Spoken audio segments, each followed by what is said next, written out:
नमस्कार, स्वागत है आप सभी का। आज की इस वीडियो में हम बात करेंगे CUET PG 2024 का जो लीनियर अलजेब्रा का पार्ट है उसका सॉल्यूशन।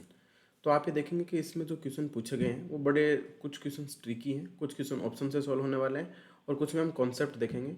और अगर आप लोगों ने पीछे की PYQ सॉल्व किए हैं तो मुझे नहीं लगता कि इन PYQ को सॉल्व करने में आपको कोई दिक्कत आ रही होगी। फिर भी अगर कोई कॉन्सेप्ट आपने नहीं पढ़ा है तो उसके लिए आप एक्सपोनेंशियल मैथमेटिक्स एप्लीकेशन है वो गूगल प्ले स्टोर से डाउनलोड कर सकते हैं। वहाँ पे भी आपको कुछ पुराने पेपर के सॉल्यूशन है वो मिल जाएंगे। और उन सॉल्यूशन में आप ये देखेंगे कि हम सॉल्यूशन ऐसे नहीं कि हमको आंसर ही निकालना है या आंसर ही हम डायरेक्ट क्लिक कर देते हैं कि ये वाला आंसर होगा, वैसा नहीं है। मेन टारगेट क्या है कि उसके पीछे कौन कौन सा कॉन्सेप्ट यूज हो रहा है और कैसे हमने उस क्वेश्चन को सोल्व किया, हमारा मेन टारगेट है वो, ताकि ऐसा क्वेश्चन आपको नेक्स्ट पेपर में मिले या कहीं पर भी मिला तो आप उसको इजीली सोल्व कर पाओ। तो इसी कॉन्सेप्ट को देखते हुए हम एक एक करके सारे क्या करेंगे, PYQ सोल्व कर लेते हैं। तो अभी हम चलते हैं स्क्रीन पे, इसमें देखेंगे कुछ क्वेश्चंस कैसे आए हुए हैं। जैसे एक बार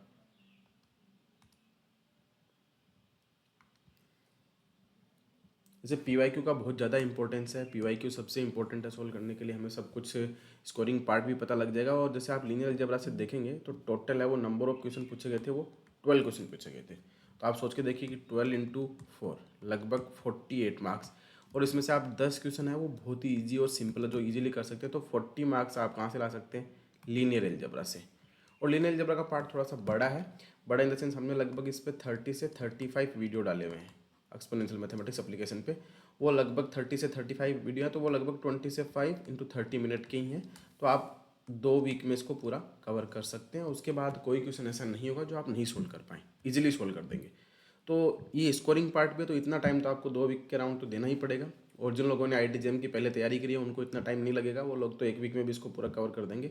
बस यहाँ पे क्वेश्चन का लेवल थोड़ा सा हल्का रहता है, बट कॉन्सेप्ट थोड़ा सा ट्रिकी रहता है, तो उसको हमको देखना है। और कुछ इंपॉर्टेंट बात हमको पहले से पता होनी चाहिए, जैसे लीनियर अलजेब्रा के बारे में। सपोज अगर आपके दिमाग में जब भी लीनियर अलजेब्रा पढ़ते तो सबसे पहले वेक्टर स्पेस और सब स्पेस की बात दिमाग में आती है।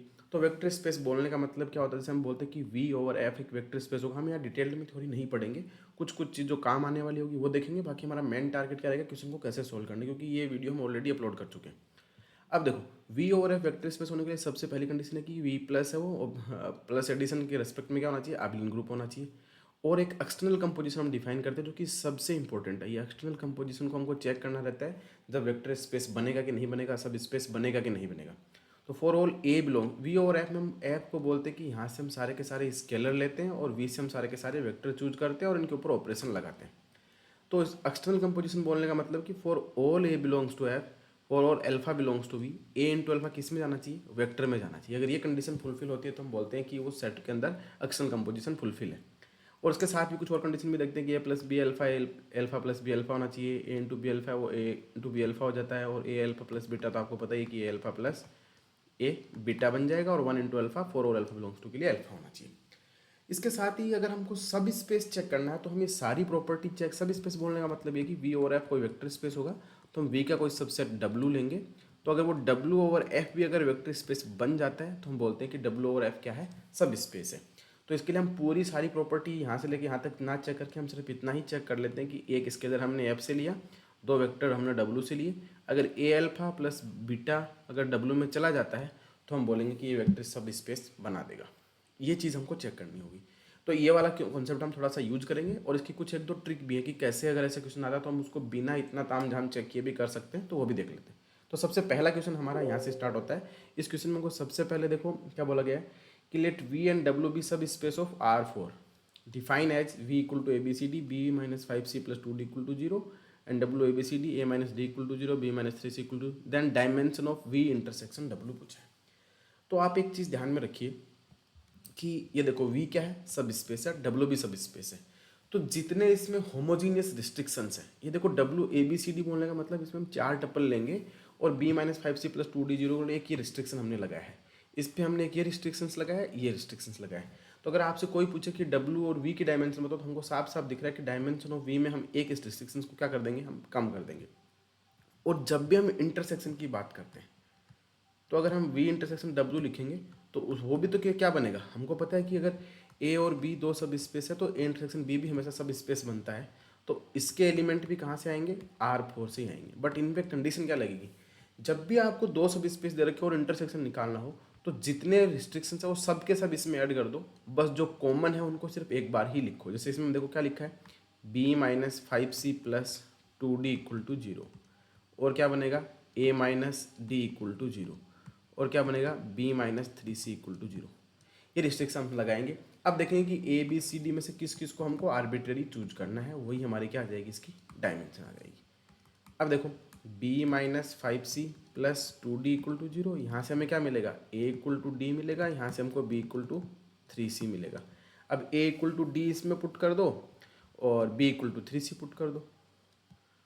इसमें तो कहीं a है नहीं, तो ये बनेगा a b c d और साथ में कंडीशन क्या बनेगी, जैसे आप b equal to 3c put करोगे तो यहाँ से भी क्या बनेगा 3c minus 5c plus 2d equal to 0, a equal to D और b इक्वल टू 3c। इसको और सिंप्लीफाई करेंगे तो यहाँ पे हमको मिलेगा a b c d। और अगर ये देखो ये minus 2c plus 2d equal to 0 तो c इक्वल टू डी आएगा। यहाँ से हम बोल सकते हैं कि a इक्वल टू डी है, c इक्वल टू डी है और b इक्वल टू 3c है। तो अब अगर हम इन सबको लिखेंगे तो ये ऐसा ही बन गया ना, a की जगह मैं a रहने देता हूँ, b की जगह हम a को सपोज दैट a रहने देते हैं, b की जगह हम 3c पुट करेंगे और c की वैल्यू किसके इक्वल है, d के इक्वल है। तो ये एक्चुअल में क्या बन जाएगा b इक्वल टू 3a ही बन जाएगा। क्यों बन जाएगा, देखो b equal to 3c, b equal to 3c, c की जगह हम पुट कर दिए d और d की जगह पुट कर दिए a, तो b इक्वल टू क्या आ गया 3a। और c किसके इक्वल है d के, d किसके इक्वल है a के, और ये वापस से a। तो हम एक्चुअल में देखा जाते हैं तो ये हमारा कैसा बनेगा a 3a a। तो अगर हम a b c d में से किसी एक a को ही चूज कर लें तो बाकी सारे b c d हमको पता लग जाएंगे। तो इसका मतलब क्या होगा, हमको सिर्फ और सिर्फ एक ही आर्बिट्रेरी कांस्टेंट चूज करने की ज़रूरत है। तो इसके डायमेंशन हम बोल सकते हैं यहाँ से कि dimension of v intersection w equal to 1, या ऐसा बोल सकते हैं हम कि इसकी बेसिस में सिर्फ एक ही एलिमेंट आएगा और जितने बेसिस में एलिमेंट होते हैं वही उसकी क्या बन जाती है, डायमेंशन बन जाती है। तो dimension of v intersection w is 1। तो यहाँ पे सबसे इंपॉर्टेंट चीज़ आपको ये ध्यान रखना है कि कितने रिस्ट्रिक्शंस लगे हैं इंटरसेक्शन में, हम वही अगर सपोज दैट यहाँ पे भी साथ में एक रिस्ट्रिक्शन और होता है a minus D equal to 0, तो उसको हम 2 बार काउंट ना करके सिर्फ एक बार ही लिखते और डायमेंशन निकाल देते। तो इंटरसेक्शन में जितने भी रिस्ट्रिक्शन दे रखे होते हैं उसमें से कॉमन को ही लिखना है एक बार, बाकी को नहीं लिखना है। तो हमें क्या लिखा जाए dimension of V intersection w equal to क्या आ गया 1। अब देखो यहाँ पे बोला गया कि vector space vector v equal to 4 9 9 19 linear combination of u1 u2 u3। अब ये तो अगर आपने थोड़ा सा भी लीनियर अलजेब्रा पढ़ रहा है तो हम लीनियर कॉम्बिनेशन की बात करते हैं। और ये तो बहुत ही सिंपल से पूछा गया कि कौन सा ऐसा है जो v को u1 u2 u3 के कॉम में लिख सकते हैं। तो सबसे पहला ऑप्शन बोलता है 3u1 plus 4u2 minus 2u3। सोच के देख लो v हमारा क्या है 4 9 19, ठीक है। अब 3u1 करेंगे तो पहला टपल देख लेते तो ये तो 3 आएगा, और 4u2 करेंगे तो 4 इंटू 3 12 और 3 15 माइनस 2u3 करेंगे तो 4 11, जबकि हमारा तो पहला क्या है 4, तो ये तो नहीं हो सकता। अब ये देख लो 4u1 करेंगे तो 4, और अगर इसको आप क्या करना है बाद में 2u2 तो 6, तो 4 प्लस 6 कर देंगे तो 10 और माइनस 3 करेंगे तो 10 माइनस 6 4। ये भी हो सकता है, ये भी हो सकता है। आगे वाला बोलता है u1 प्लस 2u2, u1 कितना है 1। एक अभी हम सिर्फ और सिर्फ इस पहले वाले को चेक कर रहे हैं, बाकी सारे सेटिस्फाई कर देंगे तो हो जाएगा। पहले वाले को चेक करेंगे, जैसे u1 का हमने पहला टप्पा ले लिया 1, उसके बाद बोलता है 2u2 यानी कि प्लस 6, तो प्लस 6 माइनस 3u3 करेंगे तो माइनस 6, तो 6 माइनस 6 1, जबकि हमारा तो पहला क्या आ रहा है 4, तो ये भी नहीं हो सकता। अब इसमें देखो पहला बोलता है 4 इंटू u1 तो 4 माइनस 2u2 यानी करेंगे माइनस 6, ये बोलता है प्लस 6 तो 4 प्लस 6, उसके बाद ये बोलता है प्लस 3u3 यानी कि ये करेंगे तो एक बोलता है प्लस 6 एक बोलता है माइनस 6, ये दोनों तो कैंसिल हो जाएंगे। इसका मतलब आंसर यहाँ से होगा। अब आगे वाला चेक कर लेते हैं 9 दूसरे वाले के लिए, तो 9 ये बोलता है 4u1 तो 4u1 करेंगे तो माइनस 8, माइनस 2u2 करेंगे तो प्लस 14, फिर प्लस 3u3 तो प्लस 3, तो देख लो 17 माइनस 8 तो प्लस का 9 आ रहा है यहाँ से। अगर इसको देखते तो ये क्या हो जाता माइनस 8 माइनस 14 प्लस 3, तो ये तो नहीं आ सकता। इसका मतलब नहीं आ सकता, कौन सा ऑप्शन बचा है सेकंड वाला, तो सेकंड इसका आंसर। इसमें तो कुछ भी नहीं करना है, जिसने लीनियर अलजेब्रा छोड़ो कुछ भी नहीं पढ़ा वो भी इजीली कर देगा कि आपको चेक करना है कि v equal to u1 u2 u3 के फॉर्म में लिखना है। ये अल्फा मान लो, ये बीटा मान लो, ये गामा मान लो, एक तरीके से आपको अल्फा बीटा गामा के कोफिशिएंट निकालने, तो डायरेक्ट देख के भी सोल्व कर सकते हो। आई होप कि इसमें कोई दिक्कत नहीं होगी किसी को। अब चलते हैं नेक्स्ट। अब एक चीज़ देखो, जब भी सब स्पेस की बात चेक करना है तो हम सबसे पहले जो ये वाला देखा था, ये तो हमको पता होना ही चाहिए। उसके अलावा ये थोड़ा सा एक इंपॉर्टेंट चीज़ है कि if any number of linear homogeneous restrictions of tuple of a vector space are taken to form a subset of the vector space, then that subset is a sub space. जैसे आपको देखो सबसे पहले लिखा था W इक्वल टू ABCD, और फिर एक रिस्ट्रिक्शन था A-D equal to 0, B-3C equal to 0। तो ये एक तरीके से क्या है, होमोजीनियस रिस्ट्रिक्शंस है। ये भी क्या है, होमोजीनियस रिस्ट्रिक्शंस है। तो कितने भी होमोजीनियस लीनियर रिस्ट्रिक्शंस होने चाहिए, और होमोजीनियस यानी कि पावर में नहीं होना चाहिए। अगर ऐसा लगा कि आप एक सेट बना रहे हो, तो वो सेट है, वो जो भी हमारा सब स्पेस था उसका क्या बने, स्पेस था, वेक्टर स्पेस था, उसका क्या बनेगा, सब स्पेस बनेगा। तो ये हमेशा ध्यान रखो कि लीनियर होमोजीनियस लगा के जितने भी टपल बना के एक सबसेट बना रहे हो, तो वो सबसेट हमेशा क्या होगा, सब स्पेस होगा। अब देखो, तो ये वाली कंडीशन यहाँ पे लगाओ, ये कैसा रिस्ट्रिक्शंस है, नॉन होमोजीनियस। नॉन होमोजीनियस बन भी सकता है, नहीं भी, पर मोस्ट प्रोबेबली नहीं बने। -2 आ रहा है इक्वल टू, इसको हम चेक करेंगे। ये वाला देखो आप, XYZ belongs to R³ 2x + 3y - 4z equal to 0। तो इसमें सिर्फ और सिर्फ एक ही होमोजीनियस रिस्ट्रिक्शंस लगा है, तो ये वाला क्या बन जाएगा, वेक्टर स्पेस बन जाएगा, सब स्पेस बन जाएगा। अब इसको हम प्रूफ कर लेते हैं कि ये क्यों नहीं बनेगा। आपने अभी देखा था कि A × अल्फा प्लस बीटा किस में जाना चाहिए, W में जाना चाहिए। और जबकि हम A कहाँ से लेते हैं, F से लेते हैं, अल्फा बीटा कहाँ से लेते हैं, W से लेते हैं। अब इसी को अगर चेक करोगे, सपोज दैट आपने alpha x1 y1 z1 x2 y2 z2 लिया, इसको इधर ऐड करोगे तो इधर तो -2 -4 हो जाएगा, जबकि W में जाने के लिए क्या होना चाहिए, इक्वल टू -2 होना चाहिए। सपोज दैट मैं A की वैल्यू तो 1 ले लेता हूँ, अल्फा को मैंने ले लिया x1, y1, z1, बीटा मैंने ले लिया x2, y2, z2। अब मैं अगर चेक करता हूँ A अल्फा प्लस बीटा, यानी क्या बनेगा, alpha plus beta. Alpha plus beta करेंगे तो x1 + x2 + ये सॉरी इसमें लगाओ, ये हम मान के चलते हैं कि W में है, W में है, W हमारा ये वाला है, तो बनेगा x1 + 4y1 - 10z1 + x2 + 4y2 - 10z2। इन दोनों को ऐड करेंगे तो इक्वल टू कितना आएगा, -4। ये वेक्टर W में जाता तो इक्वल टू -4 ना हो कि -2 होना पड़ता, तभी जा पाता। इसमें तो -2 है, तो ये वाला नहीं हो सकता। अब ये देखो XY इक्वल टू 0, हमने बोला था कि अगर A की वैल्यू वापस से 1 ले लो, एक टप्पल ले लिया मैंने 1 0 0, दूसरा मैंने ले लिया 0, दूसरा ले लेते हैं हम सपोज दैट, हाँ 1 0 0 0 1 0। अब इसको कैसे चेक करेंगे कि इसके अंदर जा रहा है कि नहीं जा रहा है, अल्फा और बीटा दोनों हमको देखना कि XY इक्वल टू 0 होना चाहिए। तो आप ये देखो कि 1 0 0 और 0 1 0, इन दोनों को मल्टीप्लाई करोगे तो क्या आएगा, 0 0। तो ये भी हमने W से लिया, ये भी हमने W से लिया, तो इसका मतलब ये अल्फा और बीटा है। तो अल्फा इंटू बीटा तो W में जा रहा है, बट अल्फा प्लस बीटा करो जरा, ये सॉरी अल्फा भी W में, क्योंकि 1 × 0 0 हो रहा है, 0 × 1 0 हो रहा है, तो ये वाली कंडीशन फुलफिल हो रही है। यही बोलता है कि x और y का मल्टीप्लिकेशन 0 होना चाहिए, बट जैसे दोनों को ऐड करेंगे तो क्या बनेगा, 1 1 0। तो क्या ये इसमें जा पाएगा, क्योंकि 1 × 1 क्या बनेगा, 1 ही बनेगा, तो x y not equal to 0, तो ये वाला तो इसके अंदर नहीं जा पाएगा। तो एडिशन यहाँ पे सेटिस्फाई नहीं हो रहा है, तो x y equal to 0 possible नहीं है, तो बी वाला ऑप्शन भी नहीं हो सकता। ये वाला हम बोल रहे हैं हो जाएगा, क्योंकि इसमें 0 0 भी बिलोंग करता है और ये सारी कंडीशन को सेटिस्फाई कर देगा, तो ये हो जाएगा। अब बात करते हैं कि ये वाला क्यों नहीं होगा। हमने कंडीशन देखी थी ना कि A belongs to F, alpha belongs to V, तो अल्फा इंटू A किस में जाना चाहिए, V में जाना चाहिए। सपोज दैट आप A की वैल्यू √2 ले लो, R से है तो √2 ले सकते हैं। अल्फा की वैल्यू आप 1 1 1 ले लो, इसके बाद आप इसको मल्टीप्लाई करोगे तो बनेगा √2 √2। ये हमारा क्या बना, A इंटू अल्फा। अब इसे बोलता है कि x q से होना चाहिए, तो ये तो q से नहीं है, रेशनल नंबर नहीं है, तो does not belongs to W। तो ये क्या नहीं कर रहा, यहाँ पे एक्सटर्नल कंपोजिशन सेटिस्फाई नहीं कर रहा, तो ये वाला भी वेक्टर स्पेस नहीं बनेगा। तो इसका आंसर हो जाएगा थर्ड वाला। इसको आप अगर डायरेक्ट आंसर करना होता तो हमने चारों ऑप्शन एक्सप्लेन किए इसलिए देखा है, वरना आप डायरेक्ट क्या बोल सकते थे कि ये होमोजेनियस रिस्ट्रिक्शन सिर्फ एक में ही लगा, तो ये वाला क्या होगा, इसका आंसर होगा। इसको आप डायरेक्टली बोल सकते थे। अब देखते हैं नेक्स्ट। अब यहाँ पे ये भी सिंपल क्वेश्चन है कि the subset S equal to this which of the following is are correct. पहला बोलता है कि 1 0 0 0 1 0 0 0 1 1 1 1 1 0। तो पहला देखो आप लिखा है 1 0 0, उसके बाद लिखा है 0 1 0, उसके बाद लिखा है 0 0 1, फिर बोलता है 1 1 1, और लास्ट में बोला गया है 1 1 0।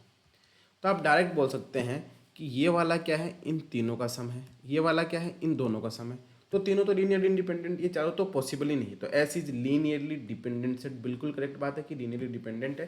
लीनियरली डिपेंडेंट बोलने का मतलब ये है कि हम any vector can be written as linear combination of other vector, तो हम उसको बोलते हैं कि वो लीनियरली इंडिपेंडेंट नहीं होगा। सपोज दैट ए को अगर आप बी प्लस सी लिख पा रहे हैं, तो ए कोमा बी कोमा सी वाला जो हमारा सेट बनेगा वो क्या होगा, लीनियरली डिपेंडेंट। तो ये वाली बात तो सही है कि लीनियरली डिपेंडेंट है। Any three vector of ah linearly independent, ये भी आप डायरेक्ट बोल सकते हो कि अगर इसको लोगे, इसको लोगे और इसको लोगे, ये फर्स्ट सेकंड और लास्ट लोगे, तो तीन वेक्टर क्या लीनियर इंडिपेंडेंट है? बिल्कुल भी नहीं, क्योंकि इन दो का सम करके आप ये ले पा रहे हो, तो ये भी लीनियर इंडिपेंडेंट नहीं होगा, तो ये भी गलत है। Any four vector of S R linearly dependent. अब देखो ये चार, इसमें टोटल कितने दे रखे हैं हमको? 5 दे रखे हैं, जबकि हमें पता है कि ये सिर्फ 3 ही लीनियर इंडिपेंडेंट होंगे, बाकी दो तो इन 3 की फॉर्म में लिखे जा रहे हैं। तो अगर ये 3 दे रहे हैं, ये 3 ही लीनियर इंडिपेंडेंट है, तो बाकी 4 कोई भी सेट बनाओ आप, हमेशा कैसा रहेगा, वो लीनियरली डिपेंडेंट ही रहेगा। या ऐसा बोल सकते हैं कि ये जो सेट है इसकी डायमेंशन, हमारा जो सब स्पेस बनेगा, इसकी डायमेंशन कितनी आएगी? 3 आएगी। तो 3 डायमेंशन ज़्यादा आप कितने भी वेक्टर लोगे तो वो क्या बनेंगे? Linearly dependent. तो ये वाला ऑप्शन भी ठीक है। तो पहला सही है और लास्ट सही है, तो A and C are only correct. बस हो गया। अगर आप यहाँ पे पता कर देते कि ए तो सही है, बी गलत है, तो सी को चेक करने की भी जरूरत नहीं थी कि ए तो ठीक होगा, बी गलत है, तो बी नहीं आएगा, ए आएगा, बी नहीं आएगा, सिर्फ ए आएगा। वाला ऑप्शन क्या है? थर्ड वाला ही है। तो आई होप ये भी आप समझ गए होंगे। अब ये ट्रांसफॉर्मेशन क्या, बट ईजी सा क्वेश्चन है कि फिर linear transform T from R2 से R3 पे जा रहा है। T1, 2 की इमेज तो ये है, T3, 4 की इमेज है। हमें पूछा T1, 0। अब 1, 0 इसको पता है बेसिस का ही पार्ट होगा। तो सबसे पहला काम, जब भी ऐसा क्वेश्चन आए तो 1, 0 को हम क्या लिखेंगे? इसके और इसके फॉर्म में लिखेंगे। हम मान लेते हैं कि ये क्या आएगा, A into 1, 2 plus B into 3, 4। ऐसा करने से क्या होगा, हम बाद में जब टी ऑपरेट करेंगे तो टी तो लीनियर ट्रांसफॉर्मेशन है, तो ये सेपरेट हो जाएगा। तो यानी यहाँ से हम बोल सकते हैं कि 1 इक्वल्स टू क्या आ गया, A प्लस 3B, और 0 इक्वल्स हमारे पास क्या आ गया, 2A प्लस 4B। यहाँ से देखो हम ऐसा लिख सकते हैं कि A इक्वल टू -2B। तो जो A equal to -2B put करेंगे तो 1 equal to -2B plus 3B। तो B की वैल्यू निकल के आ गई हमारे पास कितनी, ये तो 1 आ गया। जैसे आप B इक्वल टू 1 पुट कर देंगे तो A की वैल्यू कितनी आ जाएगी, -2। तो A -2 B 1, तो यानी कि हम ऐसा बोल सकते हैं कि 1, 0 equals to -2 into 1, 2 plus 1 into 3, 4। But हमें तो टी पूछा गया है, तो हम टी ऑपरेट कर देंगे। T1, 0 equals to T of -2 into 1, 0 plus T into 1 of 3, 4। Linear transformation है, तो ये -2 बाहर आ जाएगा, -2 into T1, 0 plus 1 into T3, 4। अब देखो T1, 0 हमको गिवन है 3, 2, 1, तो यानी कि -2 इंटू 3, 2, 1 प्लस 1 इंटू 3, 4 दे रखा है 6, 5, 4। ये देखो क्या बनेगा, -6 -4 -2, ये बनेगा 6, 5, 4 प्लस, दोनों को ऐड कर दो तो बनेगा 0, -4 और +5 1, -2 + 4 2। तो यहाँ से बोल सकते हैं कि this implies T1, 0 is equals to 0, 1, 2। तो हमारा आंसर हो जाएगा T 0, 1, 2। बड़ा सिंपल था, बस ध्यान क्या रखना था कि लीनियर ट्रांसफॉर्मेशन है, इसलिए जो भी कोई मेंबर को निकालना है, अब हमें देखो यहाँ पे देखो 1, 2 दे रखा है एक, और 3, 4 दे रखा है। तो हमें पता है इन दोनों को हम एक दूसरे के लीनियर कॉम्बिनेशन के रूप में नहीं लिख सकते, एक दूसरे के स्केलर मल्टीपल नहीं है। तो ये सेट कैसा है, लीनियरली इंडिपेंडेंट है, यही इसी की बेसिस बना रहा है। तो हम जो कोई भी वेक्टर होगा उसको बेसिस के लीनियर कॉम्बिनेशन के रूप में लिखेंगे, कोफिशिएंट फाइंड आउट कर लेंगे और टी ऑपरेट कर देंगे तो आंसर आ जाएगा। तो 0, 1, 2। आई होप कि ये भी आप समझ गए होंगे। अब नेक्स्ट पे, ये क्वेश्चन इंपॉर्टेंट है बट इजी है, ऐसे क्वेश्चन बहुत ज़्यादा आते हैं। तो आपको ये ध्यान रखना है कि जब भी कोई ट्रांसफॉर्मेशन टी यू से वी पे डिफाइन हो, दोनों का फील्ड क्या रहेगा, सेम रहेगा। तो हम जानते हैं रैंक नलिटी थ्योरम क्या बोलते हैं कि rank of T plus nullity of T equal to क्या हो जाता है, डायमेंशन ऑफ यू, डोमेन के डायमेंशन के इक्वल हो जाता है। अब यहाँ पे हमें पूछा गया है कि टी है वो x, y को कहाँ पे मैप कर दे रहा है, x, x plus y, y पे मैप कर दे रहा है। हमें रैंक ऑफ टी बोल दो, इसको रो टी बोलते हैं, dimension of range of T. हमको बताना है कि रेंज ऑफ टी में कितने एलिमेंट आ रहे हैं जो लीनियरली इंडिपेंडेंट है। तो हम इसको ऐसे ना करके हम ऐसा बोल सकते हैं कि इसका हम नलिटी निकाल लेते हैं किसी भी वेक्टर स्पेस का नलिटी निकालने का मतलब है कि वही A comma B comma C, या ऐसा बोल सकते हैं कि वो सारे X comma Y comma Z आएंगे, या ऐसा बोल सकते हैं कि वो सारे X such that X belongs to X, या टी ऑफ एक्स है वो क्या होना चाहिए, जीरो होना चाहिए। और जीरो वो होता है जो हमारा कोडोमेन होता है उसकी आइडेंटिटी। जैसे सपोज दे टी R2 से R3 पे जा रहा है, तो हमें इसकी नलिटी निकालने के लिए हम क्या करेंगे, टी एक्स वाई को जीरो के इक्वल करेंगे, और जीरो किसका जीरो होगा, R3 का जीरो होगा। तो हम इस वेक्टर स्पेस की नलिटी निकाल देते हैं, फिर इधर हम निकाल देंगे। डायमेंशन ऑफ यू बोलने का मतलब ये जो R2 ओवर R, यहाँ पे ये R2 ओवर R है, तो इसका डायमेंशन तो हमें पता है 2 होती है, तो ये तो हमको 2 पता है। अब इन दोनों का सम 2 आएगा, अगर एक का पता चल जाए तो 2 में से माइनस कर देंगे। तो नलिटी ऑफ टी हम यहाँ पे निकालेंगे, तो नलिटी ऑफ टी किसका सब स्पेस होता है हमेशा, इसमें हम क्या लिखेंगे, T of X comma Y equal to zero. Zero बोलने का मतलब ये हमारा क्या आएगा, 0,0 ये होगा। तो ये टी ऑफ एक्स वाई क्या बनेगा, X comma X plus Y comma Y equal to 0,0,0। इसका मतलब X equal to zero, X plus Y equal to zero, और वाई इक्वल टू जीरो। तो यहाँ से हमको क्या पता चल रहा है, यहाँ से हमें पता चल रहा है कि एक्स की वैल्यू भी जीरो, वाई की भी जीरो, तो हमारे पास 0,0,0। ये वाला ही वेक्टर किस में आ रहा है, वो सारे X Y such that T X Y equal to zero. तो हमारे पास एक्स वाई की वैल्यू क्या आ गई, 0,0। तो नलिटी ऑफ टी में सिर्फ क्या आया, सिंगलटन जीरो, और 0,0 तो हमें पता है। तो इसका मतलब डायमेंशन ऑफ, मैं ऐसे बोल सकता हूँ कि नल स्पेस ऑफ टी कितना आ गया, 0 आ गया। तो ये डायमेंशन कितना हो गया, 0। तो रेंज ऑफ टी कितना हो जाएगा, तो rank of T equal to 2 minus 0 equal to 2, तो 2 आ गया। वैसे भी अगर आप देखते तो रेंज ऑफ टी में क्या आ रहा है, सिर्फ एक्स, एक्स प्लस वाई और वाई। तो इस सेट को या इस टपल को लिखने के लिए हमें सिर्फ और सिर्फ एक्स और वाई दो की ही जरूरत पड़ती है, बाकी एक्स प्लस वाई तो क्या इन दोनों का लीनियर कॉम्बिनेशन ही तो है। तो इसका मतलब हम बोल सकते हैं कि दो ही इंडिपेंडेंट या आर्बिट्ररी कांस्टेंट चूज करने की जरूरत है। तो रैंक ऑफ टी का डायमेंशन कितना हो जाता है, 2 हो जाता है। बाकी ये जो सेकंड वाला टपल है वो तो इन दोनों का ही क्या लीनियर कॉम्बिनेशन है, तो हमको सिर्फ और सिर्फ एक्स वाई को ही चूज करने की जरूरत है, एक्स प्लस वाई मिल जाता। तो डायमेंशन कितना हो गया, 2 हो गया। ठीक है, नेक्स्ट चलते हैं। अब ये जो दो क्वेश्चन पूछे गए थे ना, ये हर कोई नहीं कर सकता था, इसके लिए थोड़े से कॉन्सेप्ट की जरूरत थी। तो ये दोनों क्वेश्चन थोड़े से अच्छे थे। तो इसके लिए आपको सबसे पहले क्या पता होना चाहिए कि सिमिलर मैट्रिक्स क्या होती है, कि एक square matrix B of order N is similar to square matrix A if there exist non singular matrix P such that B equal to, अगर हम ऐसा लिख पा रहे हैं पी इनवर्स ए पी, तो हम बोलते हैं कि ए और बी कैसी है, सिमिलर मैट्रिक्स है। और सिमिलर मैट्रिक्स का ये वाला सिंबल हम यूज करते हैं, ऐसे वाला। और इसके क्वेश्चन करने के लिए हमको अगर ये वाले प्रॉपर्टी या रिजल्ट भी पता होते तब भी हमारा काम हो जाता, हमको सिमिलर मैट्रिक्स की डेफिनेशन वहाँ यूज नहीं करनी थी। तो सिमिलर मैट्रिक्स है same characteristic polynomial, same characteristic polynomial होगा तो सेम कैरेक्टरिस्टिक इक्वेशन होगी।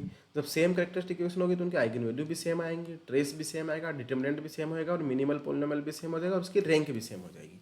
ये सिमिलर मैट्रिक्स बोलने का मतलब उनका सारा बिहेवियर कैसा रहता है, सेम है। सिमिलर मैट्रिक्स इक्वल नहीं होती है बट वो सिमिलर होती है, that's why these properties are fulfilled for similar matrix.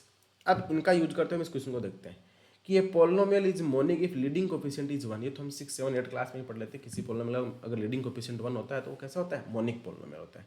Every square matrix is a zero of its characteristic polynomial.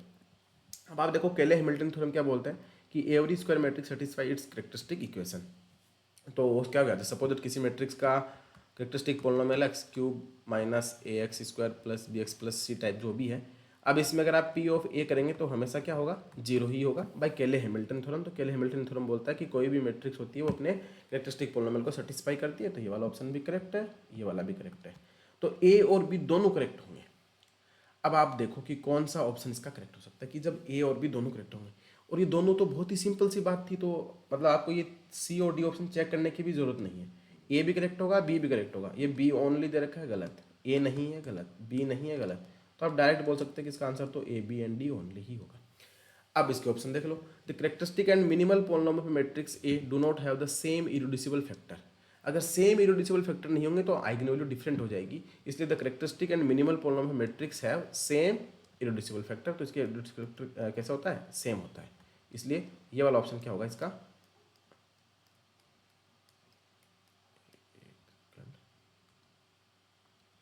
ये वाला ऑप्शन इसका गलत हो जाएगा, ये वाला रॉन्ग हो जाएगा। द सिमिलर मैट्रिक्स है द सेम कैरेक्टरिस्टिक पॉलिनोमियल। अभी हमने प्रॉपर्टी देखी थी कि सिमिलर मैट्रिक्स के कैरेक्टरिस्टिक पॉलिनोमियल कैसे होते हैं, सेम होते हैं, तो आइगन वैल्यू वगैरह वगैरह सब सेम हो जाएगा, इसलिए ये वाला ऑप्शन क्या होगा, करेक्ट होगा। तो इसका सी ऑप्शन रॉन्ग होगा, ए बी और डी करेक्ट होंगे, तो फर्स्ट ऑप्शन इसका आंसर हो जाएगा। अब एक छोटा सा कॉन्सेप्ट है डायगोनलाइजेबल मैट्रिक्स का, जो कि आपको पता होना चाहिए, ये सबसे इंपॉर्टेंट है। ये पहले सीयूईटी में नहीं पूछते थे, पर इस पूछने लग गया, तो इसकी 3-4 प्रॉपर्टी मैं आपको बताऊंगा, वो आपको याद रखनी है। कि डायगोनलाइजेबल मैट्रिक्स बोलने का मतलब है कि वो मैट्रिक्स जो डायगोनल मैट्रिक्स के सिमिलर हो, और सिमिलर होने की कंडीशन हमने अभी देखी थी कि कोई मैट्रिक्स सिमिलर तब होती है जब ऐसी कंडीशन फुलफिल हो जाती है। तो डायगोनलाइजेबल मैट्रिक्स बोलने का मतलब है कि square matrix A is said to be diagonalizable if it is similar to diagonal matrix. Diagonal matrix के सिमिलर बोलने का मतलब एक P non singular matrix exist करेगा कि P inverse A equal to D type का कंडीशन हो जाएगा। तो इसमें आप देखेंगे कि ज़्यादा टफ क्वेश्चन नहीं आता है, सीयूईटी में टफ नहीं आएगा, बस आपको थोड़ा सा जो पता होना चाहिए घुमा घुमा के पूछ लेता है। ज़्यादा जेएम की तरह से हवा बनाने वाला काम नहीं है, क्योंकि आईआईटी थोड़ी ना मिलेगा, कॉलेज मिलेगा, यूनिवर्सिटी मिलेगा, तो चलता है इतना काम। अब आगे बोलता है necessary and sufficient condition for a, कोई भी स्क्वायर मैट्रिक्स हो डायगोनलाइजेबल कब होगी, तो 3 प्रॉपर्टी याद रखो बस, बाकी छोड़ो डायगोनलाइजेबल की, इन 3 से काम हो जाएगा। कि अगर कोई मैट्रिक्स स्क्वायर मैट्रिक्स है वो डायगोनलाइजेबल होगी, सबसे पहला क्या है कि उसके algebraic multiplicity and geometric multiplicity of eigen value क्या होनी चाहिए, इक्वल होनी चाहिए। अब बोलोगे भैया ये दो क्या नाम आ गए, एल्जेब्राइक मल्टीप्लिसिटी और ज्योमेट्रिक मल्टीप्लिसिटी। जो अर्थमेटिक मीन और ज्योमेट्रिक मीन तो हमने सुना है, तो जो एल्जेब्राइक मल्टीप्लिसिटी बोलने का मतलब है कि लेमडा सपोज दैट आपका 2 2 3 आ रहा है, तो हम बोलेंगे 2 का एल्जेब्राइक मल्टीप्लिसिटी कितना है, इसको 4 लिख लो। 2 का एल्जेब्राइक मल्टीप्लिसिटी ऐसे बोल सकते हैं कि algebraic multiplicity of 2 equal to 3, यानी कि 2 कितनी बार आ रहा है, यही उसकी क्या है, एल्जेब्राइक मल्टीप्लिसिटी है। ज्योमेट्रिक मल्टीप्लिसिटी निकालने के लिए हम क्या करते हैं कि n minus rank of a minus lambda आई, तो ये क्या बताएगा, geometric multiplicity of lambda. Suppose that आपको 2 की ज्योमेट्रिक मल्टीप्लिसिटी निकालनी है, तो जितने क्रॉस जितने की मैट्रिक्स होगी n माइनस क्या कर देंगे, rank of a minus 2i, ये फाइंड आउट कर लेंगे, तो हम बोल देंगे उसकी क्या आ गई, ज्योमेट्रिक मल्टीप्लिसिटी आ गई। अगर किसी मैट्रिक्स की सभी आइगन वैल्यू की एल्जेब्राइक मल्टीप्लिसिटी और ज्योमेट्रिक मल्टीप्लिसिटी सेम आती है, तो वो मैट्रिक्स को हम क्या बोलेंगे, डायगोनलाइजेबल है। मिनिमल पॉलिनोमियल हैज क्या होने चाहिए, सारे के सारे उसके लीनियर फैक्टर, तो वो भी इसी से आता है, और इसी से हम बोल सकते हैं अगर किसी मैट्रिक्स की सारी आइगन वैल्यू कैसी है, डिस्टिंक्ट है। डिस्टिंक्ट बोलने का मतलब अलग, सपोज दैट 3 क्रॉस 3 की मैट्रिक्स है, उसके आइगन वैल्यू सपोज दैट 2 3 4 है, तो आप बिना देखे बोल सकते हो कि वो मैट्रिक्स कैसी होगी, डायगोनलाइजेबल। अगर किसी मैट्रिक्स की आइगन वैल्यू 1 2 3 है, तो वो भी क्या बोल सकते हो, डायगोनलाइजेबल है। बट अगर किसी की 2 2 3 4 है, तो आपको सोचना पड़ेगा कि इस 2 की ज्योमेट्रिक मल्टीप्लिसिटी कितनी है, उसी की बेसिस पे आप बता पाएंगे वो डायगोनलाइजेबल होगी या नहीं होगी। डायरेक्ट नहीं बोल सकते। अगर किसी मैट्रिक्स की डिस्टिंक्ट है, तो डायरेक्ट बोल देंगे वो कैसी होगी, डायगोनलाइजेबल होगी। अब ये निकालने के लिए हमको थोड़ा चेक करना पड़ेगा, तो अब हमारा क्वेश्चन है उसको देखते समझ में आएगी कहानी। ये जो इस क्वेश्चन दे रखा है, ये एक्चुअली में डायगोनलाइजेबल मैट्रिक्स की प्रॉपर्टी बेस्ड ही है। सबसे पहला बोलता है कि P inverse X P is a diagonal matrix of some real invertible matrix P, then there exist a basis of Rn consisting eigen vector of x। ये देखो P इनवर्स एक्स पी, तो हमने बोला था ना कि P इनवर्स एक्स पी है, तो ये सिमिलर मैट्रिक्स की डेफिनेशन होती है, और ये इक्वल टू हो जाता है, हम डायगोनल ऑफ x ही बोल देते हैं इसको। और ये x कहाँ से लिखते हैं हम, ये जो P मैट्रिक्स लिखते हैं वो आइगन वेक्टर की मैट्रिक्स से लिखते हैं, तो ये वाला स्टेटमेंट भी क्या है, करेक्ट है। ये डायरेक्ट प्रॉपर्टी ही बोलता है, डायगोनलाइजेबल और सिमिलर मैट्रिक्स के मिला के एक प्रॉपर्टी बना दी है इसने। अब आगे बोलता है X is a diagonal matrix with distinct diagonal. Distinct diagonal तो सारी एंट्री अलग अलग हो जाएगी, and X Y equal to Y X, then Y is also diagonal.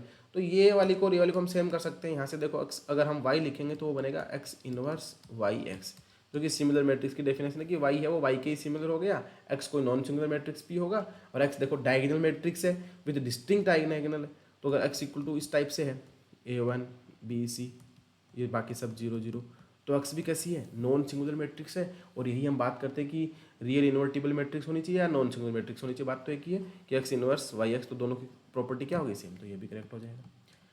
आगे बोलते हैं, ये वाला स्टेटमेंट को छोड़ो एक बार, इस पे आओ कि if X is a diagonal matrix and X Y equal to Y X for all Y, then X equal to lambda I for some lambda I. ये भी हम पढ़ते हैं सिमिलर और डायगोनल मैट्रिक्स में, कि हम ऐसा बोलते हैं कि कोई मैट्रिक्स पी है वो या ए है वो डायगोनल, जब तभी बोल पाएंगे जब ए को हम ऐसा लिख सकते हैं P inverse A P type का। और यहाँ पे जो मैट्रिक्स पी हम फॉर्म करते हैं, ये पी हम बनाते हैं किससे, आइगन वेक्टर से।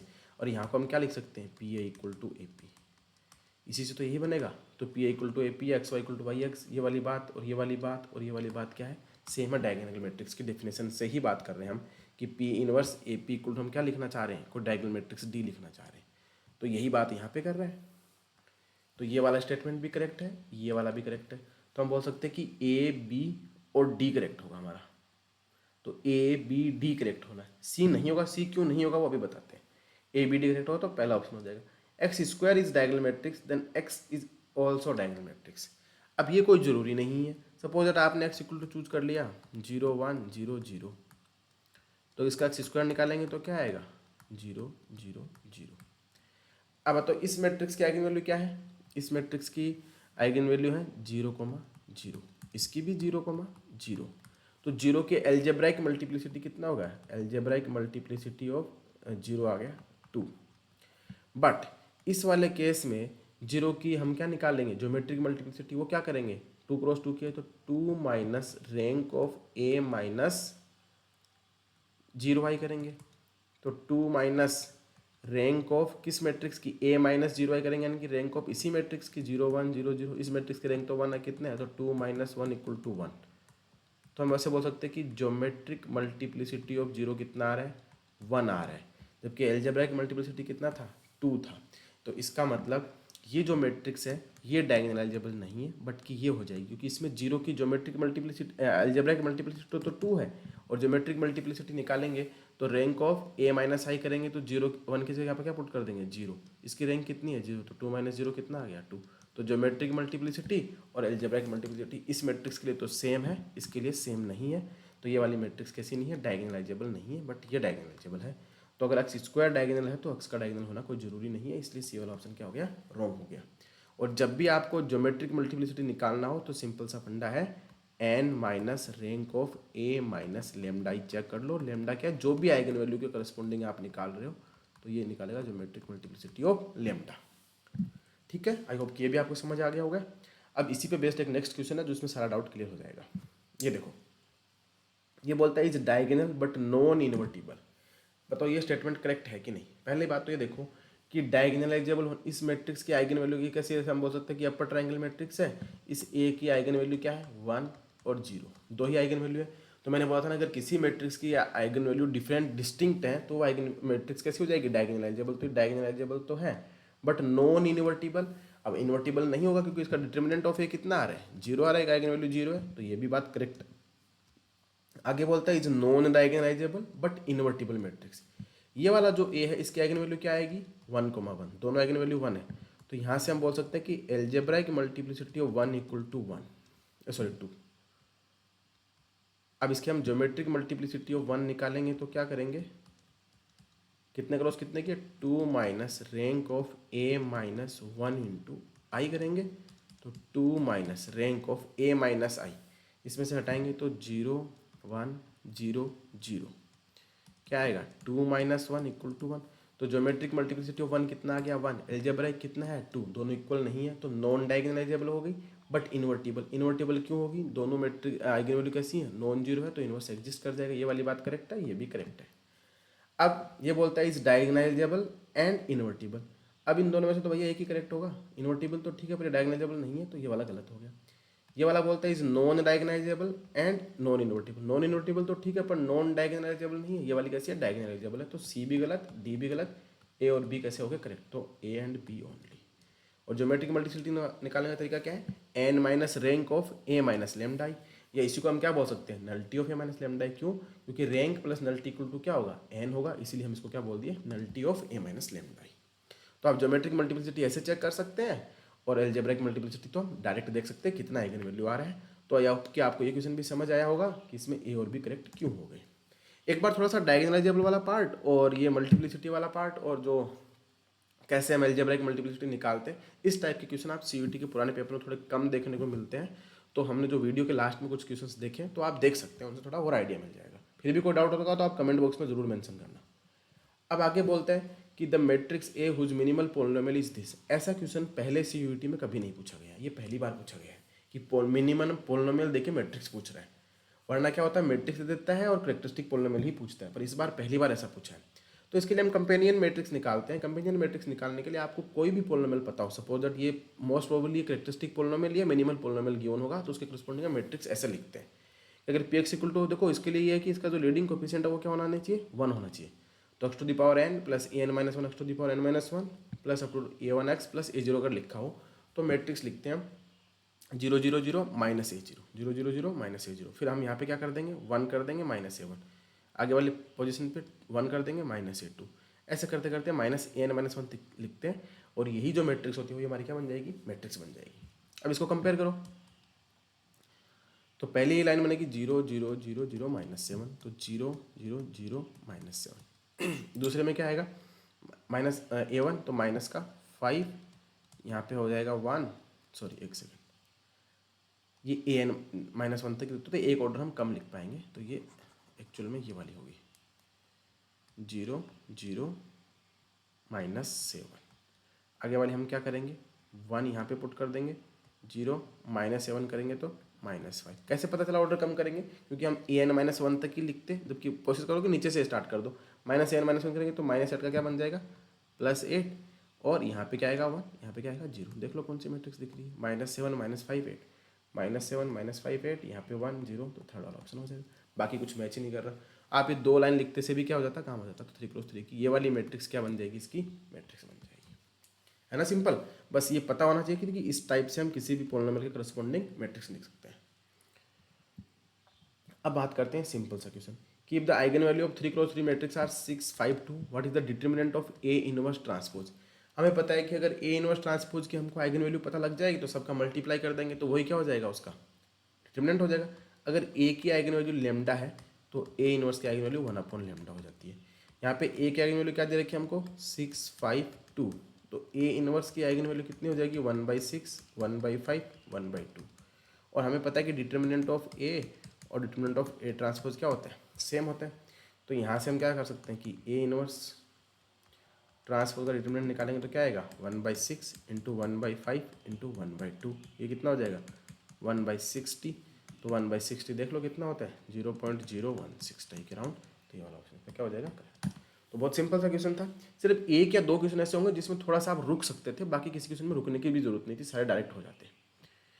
अब आगे वाला question, consider the following system of linear equation x plus Y plus 5z equal to 3, x plus 2y plus mz equal to 5, x plus 2y plus 4z equal to k, then system is consistent. Consistent बोला मतलब इसका solution exist करेगा, तो m और k पे क्या condition होगी।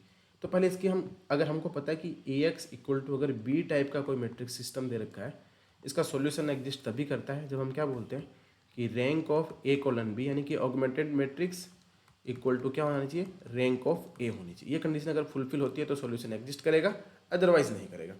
तो पहले ये ऑगमेंटेड मैट्रिक्स लिखते हैं तो क्या लिखेंगे, देखो 1 1 5 1 2 m 1 2 4, और इसको हम ऐसा लिखते हैं, b कितना है 3 5 k, ठीक है। ए हमारी ऐसी मैट्रिक्स है 1 1 5 1 2 m 1 2 4। अब देखो ये कंसिस्टेंट होने के पहला ऑप्शन बोलता है m not equal to 4। Suppose that m not equal to 4 और k पे कोई कंडीशन नहीं, अगर आप m की वैल्यू 4 पुट कर देते तो ऐसा बनेगा ना 1 1, ये वाली matrix m equal to 4 put करने से, अगर मैं सपोज दैट इसको 4 को मिटा देता हूँ एक बार, ये मान लेते हैं कि यहाँ पे 4 ही है। अगर ये 4 है और k पे कोई कंडीशन नहीं है, तो इस मैट्रिक्स ए की रैंक कितनी हो जाएगी, 2 हो जाएगी ना, क्योंकि ये दोनों रो तो सेम हो गई। तो हमको ये वाली रो और ये दोनों रो कैसी हैं, लीनियरली इंडिपेंडेंट है, ये तो डिपेंडेंट है, तो रैंक ऑफ ए कितना आ गया 2। तो ये अगर 2 होता है तो rank of A colon B, अगर के पे कोई कंडीशन नहीं है तो क्या ये वाली रैंक कभी 2 हो सकती है। के सपोज दैट कुछ भी ले लो आप, एम तो बोल रहा है नॉट इक्वल टू 4, अगर 4 होता, एम नॉट इक्वल टू 4 बोलने वाला सपोज मैंने यहाँ पे 3 ले लिया, 3 4 5 कुछ भी ले लिया, या m इक्वल टू 4 का केस लेके चल रहे हैं हम कि m इक्वल टू 4 लेंगे तो क्या होगा, तो रैंक ऑफ ए कितना हो जाएगा 2 हो जाएगा, और k पे कोई कंडीशन नहीं है तो हम कुछ नहीं बोल सकते। अब suppose that m not equal to 4 है, तो m नॉट इक्वल टू 4 के केस में आपका मन करे यहाँ पे कोई भी नंबर चूज कर लो, आपने 1 2 3 4 6 7 कुछ भी चूज कर लिया, सपोज दैट हम 6 ले लेते हैं। तो इस मैट्रिक्स तीनों की तीनों रो कैसी है, लीनियर इंडिपेंडेंट, रैंक कितना आ गया 3 आ गया। अगर m की वैल्यू 4 के इक्वल नहीं है तो इस मैट्रिक्स का रैंक कितना हो जाता है 3 हो जाता है। और a कोलन b, उस केस में अगर m 4 के इक्वल नहीं है तो आप k की कोई भी वैल्यू चूज कर लो, ये a कोलन b की रैंक भी कितना ही रहेगा 3 रहेगा। तो ये वाली कंडीशन क्या रहेगी, सेटिस्फाई रहेगी। इस केस में सिस्टम कैसा रहेगा, कंसिस्टेंट रहेगा। अब चूज करके देख लो कि जैसे हम m की वैल्यू कुछ भी चूज कर लेते हैं, 4 नहीं है, 4 चूज करने पे हमें पता है कि a की रैंक 2 हो जाएगी, तो हमको इसकी रैंक भी क्या चाहिए, rank of a colon b की रैंक भी 2 चाहिए, तब जाके सिस्टम कंसिस्टेंट होगा। बट अगर m की वैल्यू हम 4 नहीं लेते हैं तो इसकी रैंक ऑलवेज 3 रहती है और इसकी रैंक भी 3 रहती है, भले k की वैल्यू कुछ भी चूज कर लो। बट अगर हम m की वैल्यू तो 4 लेते हैं और k की 5 ले लेते हैं, तो कैसे बनेगी, 1 1 5 3, 1 2 4 5, 1 2 4 5। ये कौन सा केस है, जब m इक्वल टू 4 है और k इक्वल टू क्या है 5। इस केस में आप देखो ये वाली a क्या बनेगा, ये, तो इस केस में रैंक ऑफ a कितना आ गया, 2 आ गया। बट आप साथ साथ में ये भी देखो कि जो a कोलन b की जो हमने ऑगमेंटेड मैट्रिक्स लिखी है, इसका रैंक भी कितना है, 2 है, तो वापस से दोनों कंडीशन क्या हो गई, सेटिस्फाई होगी, तो इस केस में भी सॉल्यूशन हो जाएगा। तो m इक्वल टू 4 और k इक्वल टू 5 और m नॉट इक्वल टू 4 के केस में तो हमेशा सॉल्यूशन रहेगा। m नॉट इक्वल टू 4 के केस में क्या हो रहा है कि ये 3 इक्वल टू 3 हो रहा है, m इक्वल टू 4 और k 5 दे रहे, तो दोनों की रैंक a कोलन b और रैंक ऑफ a कितना आ रहा है, 2 आ रहा है। अब ये बोलता है k not equal to 5 and m equal to 4, k not equal to 5, m equal to 4, ये 4 ले लेते हैं, ये यहाँ पे आप 6 ले लो, सपोज दैट 6 ले लिया। तो इस केस में क्या हो रहा है, रैंक ऑफ a तो 2 हो रहा है, बट a कोलन b कितना हो गया, 3, इसका तो 3 हो गया है, बट इसका कितना हो गया 2, दोनों इक्वल नहीं है तो सोल्यूशन नहीं बनेगा।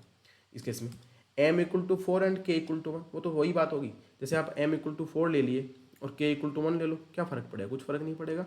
इस मैट्रिक्स की रैंक तो 2 हो जाएगी a की, तो रैंक ऑफ a तो 2 हो गया और rank of a colon b कितना हो गया, 3 हो गया। तो वापस से दोनों इक्वल नहीं हुए, सॉल्यूशन नहीं हो, क्योंकि सॉल्यूशन या कंसिस्टेंट होने के लिए दोनों प्रॉपर्टी क्या होनी चाहिए, इक्वल होनी चाहिए। तो इस केस में भी कोई सॉल्यूशन नहीं है, इस केस में भी। तो फर्स्ट एंड लास्ट, तो a एंड d, तो सेकंड ऑप्शन इसका क्या हो जाएगा, करेक्ट हो जाएगा। तो हमने टोटल 12 क्वेश्चन देखे हैं जो लीनियर अलजेब्रा से पूछे गए थे।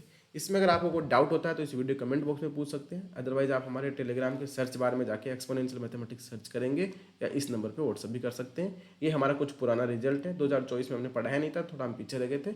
ये पुराने जो जितने भी बच्चे हमारे यहाँ से सिलेक्ट हुए थे जो एक्सपोनेंशियल मैथमेटिक्स पे, आपका कोई भी डाउट होता है तो इनसे भी आप कॉन्टैक्ट कर सकते हो, और एक्सपोनेंशियल मैथमेटिक्स टेलीग्राम के सर्च बार में जाके या इस वीडियो के डिस्क्रिप्शन में आपको लिंक मिल जाएगा, वहाँ से भी आप देख सकते हैं। इसके अलावा कोई भी डाउट होता है तो आप ज़रूर पूछें, सारे क्वेश्चन सिंपल थे, कुछ भी क्वेश्चन टफ नहीं थे। बस आपको माइंड सेट ये रखना है कि हमको PYQ को है वो अच्छे से सोल्व करना है, ताकि हमारा क्या हो, जो 75 क्वेश्चन आए उसमें हम 55 से 60 के अराउंड क्वेश्चन सोल्व कर सकें, तो हमारा पूरा काम सेट हो जाएगा। और लीनियर अलजेब्रा का पार्ट थोड़ा सा बड़ा है, तो आप इसको 2 वीक दे सकते हैं, तो आप कोशिश करें। देखो इसमें 40 से 50 मार्क्स का पार्ट यहाँ से पूछा जाता है। नेक्स्ट वीडियो में हम लीनियर प्रोग्रामिंग LPP की क्वेश्चन सोल्व करेंगे, और आपका कोई टॉपिक है तो आप मेंशन कर सकते हैं कि आई होप आपको ये लीनियर अलजेब्रा के जो 12 क्वेश्चन है वो समझ आए होंगे। फिर भी अगर कोई डाउट होता है तो ज़रूर पूछें। So thank you.